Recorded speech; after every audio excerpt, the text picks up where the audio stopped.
পোষা পাখি মিঠু, রুবিনা এবং সাবিনা, এবং এরা সকলেই আমার বন্ধু।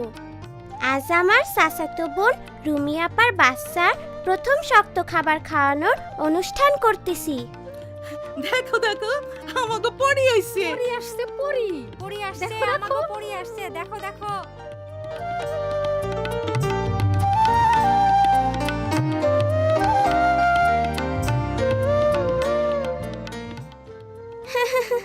দীপু আমাগো গ্রামে সব থেকে দুষ্টু ছেলে হইলেও সকলে তারই উপকারী পরি বলতেছে।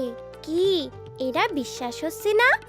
আপনারা কি জানতে চান কিভাবে এরা হইল? তাহলে শুরু করি। ঠিক 6 মাস আগে যখন রুমি আপা আমাগো বাড়িতে তার বাচ্চা হবার জন্য আইছিল, তখন থেকেই এই গল্পের শুরু। এরপর থেকে প্রত্যেক রাতে সেই দৈত্য জাদুর মতো চলে আসতো এবং অসমাপ্ত জুতা তৈরির কাজ করত। প্রত্যেক দিন সকালে ঘুম থেকে উঠে সেই ভালো মুচি আর তার বউ দেখতো এক এক জোড়া সুন্দর জুতো সারি সারি সাজানো, এবং শেষে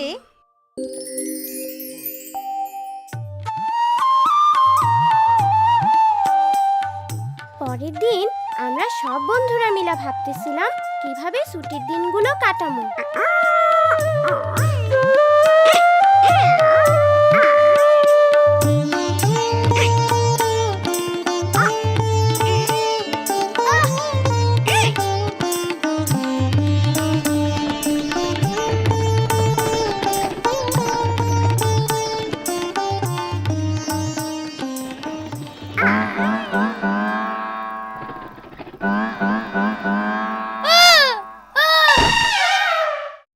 অসভ্য পোলাপান, ভালো কিছু কইরা সময় কাটাইতে পারোস না। যা, দূর হ, দূর হ, দূর হ। আমি জানি আমরা কি করতে পারি। আমি আমার রুমি আপার কাছ থেকে শোনা দৈত্যের গল্পটা বন্ধুদের বলি এবং আমরা ঠিক করি ওই দৈত্যের মতো গোপনে গ্রামের সবার জন্য ভালো কিছু করব। তাইলে কি আমরা ভালো দৈত্যের মতো হমু? কিন্তু এইটা গোপন রাখতে হইব।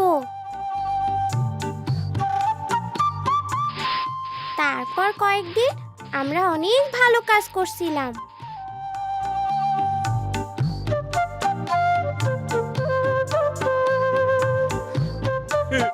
তাড়াতাড়ি আসো, তাড়াতাড়ি আসো, দেখো আমাদের উঠান পরিষ্কার পরিচ্ছন্ন। হুমা, কি যেন আমার গরুর গোয়াল পরিষ্কার করে রাখা গেছে। ও মা, এসব কারা করলো? এইটা নিশ্চয়ই কোনো পরীর কাম। হ হ, পড়ি পড়ি হইব। আমরা সবাই পালা কইরা কাজগুলো করতে থাকি যাতে কেউ আমাগো সন্দেহ করতে না পারে। একমাত্র দীপুই আমাগো সাথে যোগ দেয় নাই। সে ঠিক করছিল এই গরমের ছুটিতে কি কইরা উঠতে হয় তাই শিখবো। মিনা রাজু, আসো দেখে যাও, রুমির বাচ্চা হইছে। বাচ্চা হইছে, বাচ্চা হইছে। মিনা রাজু, কি সুন্দর মেয়ে হয়েছে দেখো। বাচ্চার মুখে একটু মধু দিতে হইব না? না দাদি, শিশু জন্মের পরপরই যা দরকার তা হলো শুধুমাত্র মায়ের বুকের দুধ, যা শিশুকে সকল রোগবালাই থেকে রক্ষা করে। 6 মাস বয়স পর্যন্ত শিশু শুধু মায়ের দুধই খাবে, এমনকি পানিরও প্রয়োজন নেই।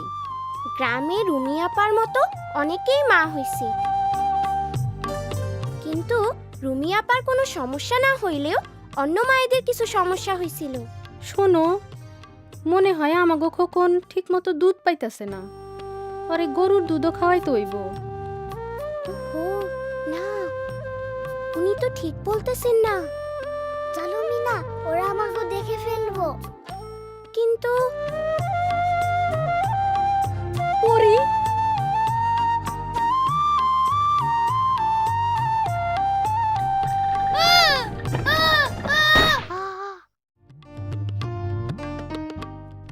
এর মধ্যেই গ্রামের লোকজন ভাবতে লাগলো যে তারা পরীকেই দেখেছে।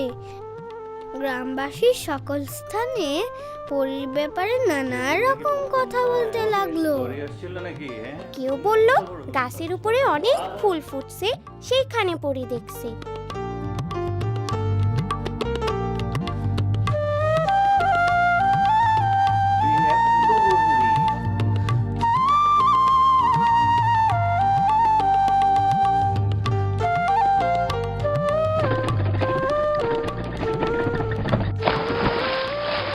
রুমি আপার বাচ্চাটা বড় হইতাছে, কিন্তু রুমি আপার মনে সন্দেহ, তার বাচ্চা ঠিকমতো দুধ পাইতেছে তো। একদিন স্বাস্থ্য আপা আইসা তারে বোঝালেন, বুকে দুধ জমিয়ে রাখার প্রয়োজন পড়ে না। শিশু যতক্ষণ খাবে ততক্ষণই মায়ের দুধ পাবে। সেটা আমি কিভাবে বুঝবো? শিশু দিনের মধ্যে 6 বার হিসু করলে বুঝতে হবে সে ঠিকমতো বুকের দুধ পাচ্ছে।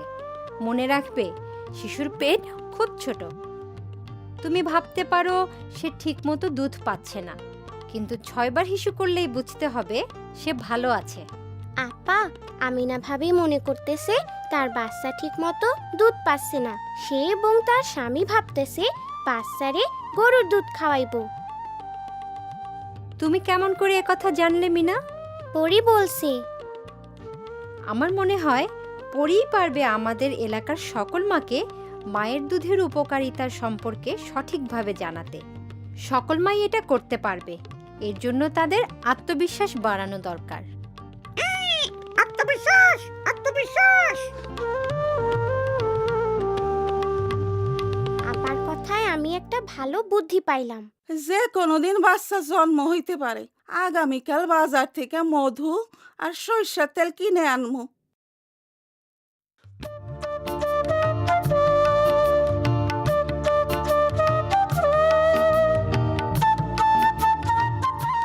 নিজের প্রতি আস্থা রাখতে হবে।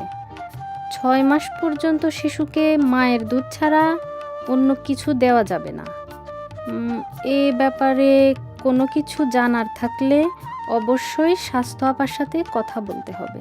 পরি আমাদের সব সমস্যার কথা জানে। হ্যাঁ, পরীর উপদেশ আমাকে মাইনা চলা উচিত। অবশ্যই আমরা পরীর উপদেশ মাইনা চলমু। সে তো আমাকে সব সমস্যাই জানে। এইটা আবার কি?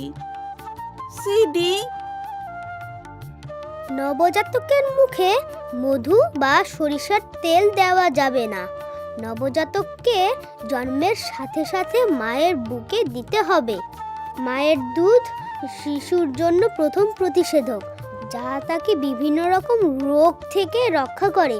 এসব বিষয়ে স্বাস্থ্যকর্মীর সাথে আলোচনা করতে হবে। ও, তাইলে তো আমরা অবশ্যই পরের কথা মাইনা চলমু।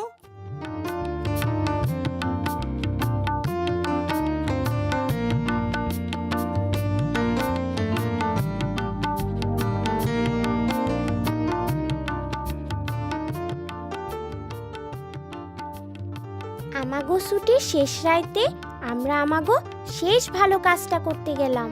পরীর কাজ শেষ। স্বাস্থ্য আপার কথা গ্রামবাসীদের জানানো হয়েছে। তাছাড়া পরের সপ্তাহে স্কুল খুলবো। আমাগো এখন এই কাজ শেষ করতে হইব। কিন্তু গ্রামের মানুষ তো তাইলে মনে করব হঠাৎ পরে চলে গেল।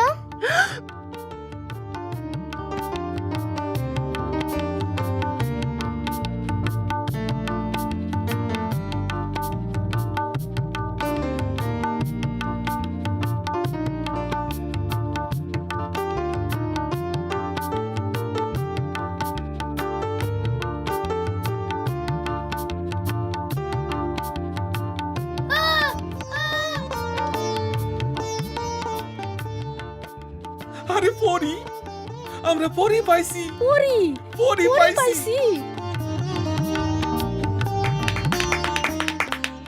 এইভাবেই দীপু হিরো হইয়া গেল। আমরা অবশ্য এতে কিছু মনে করি নাই। আমরা অনেক মানুষের উপকার করতে পারছি এবং স্বাস্থ্য আপার সকল তথ্য সবার মধ্যে পৌঁছাতে পারছি। আর আমরা খুব মজা করছিলাম। খুব মজা, খুব মজা।